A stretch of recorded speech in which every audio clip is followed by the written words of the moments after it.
I think every parent asks that, like when someone even if it's like a pet goldfish. Yes. Do we create a pretend flowery world, or do we tell them they're dead and not coming back? Like, what is the answer to that? So the best way that we can have this conversation with our kids is we tell them the truth that they need to know, whether that's me and your dad are getting a divorce and we are going to be moving to California, or your goldfish died, or grandma has died.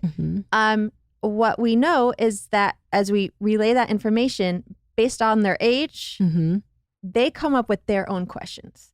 So many times we start feeding them this information that they might not even be thinking about because cognitively, like they're just not there yet. Allowing them to have the space to ask questions and then field those questions and answer their questions in a solid, concrete matter. One of the things that you asked was about goldfish. Do we paint a flowery world? Right. No, because they're at that age, their imaginations go wild. Wherever, and it can be kind of scary sometimes because they can take things very literally. Like, oh, grandma's packed a suitcase and she's gone to heaven and so she's not here anymore. Oh, is someone going to come pack my suitcase and I'm not here anymore? So using the vocabulary, she's died, or we are getting divorced. Here's what this means. A lot of kids also internalize, well, does divorce mean that you can break up with me as your child? And so doing the things and having that conversation of showing them the stability that a divorce with a spouse doesn't mean a divorce from the child. In fact, it's never going to be that. That's right. And you're coming there together. Another thing that we know is that children mirror their parents. And so being able to, and that's another reason I love just this safe environment that you have set up for her, where you can have these chats, because she's going to mirror you and how you're doing and what you're talking about. And I know it's so hard to be the one in the moment when you feel like you're falling apart, but part of that is being honest. And if your child is asking you, are you sad right now?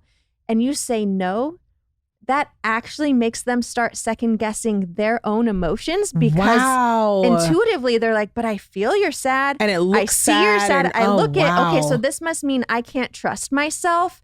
And that means I can't trust with my own emotions because I might be wrong about them. Or, oh, we might not be allowed to talk about these things because my mom's looking this way, but she's saying this. So maybe this just isn't something that we talk about. Wow. And so just on a very basic level, if you're asked, are you sad today? Or mom, are you having a hard time? Or how are you doing? Being able to answer that honestly based on their age level is one of the most impactful things that you can do for your child in a good way. This is, I know right now, some people listening are just saying, like, first of all, you're probably healing. And if y'all don't listen to Ashley's podcast, it's called Healing Her.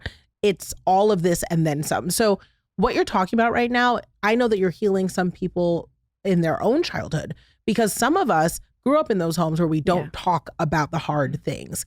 And we remember knowing the hard things were happening, but always wondering, why don't we talk about it? And now we're conflict averse. We're uncomfortable. We, are rewriting narratives to make us comfortable because we don't want to address the actual issue in the room. And so that is hugely helpful. So thank you also for the validation of not doing anything wrong, because the truth is also you do what you can with what you got in the moment. And I think that sometimes there isn't enough grace given to women going through transitional seasons, and recognizing that as long as their children are a priority and they love them, that whatever angle that brings them together and healthy and whole is important. And for me, from the moment I've had my girls, and I've said this before, I say it in my book, Nothing is Missing, which y'all is on the shelves October 10th. So excited. We're like weeks away.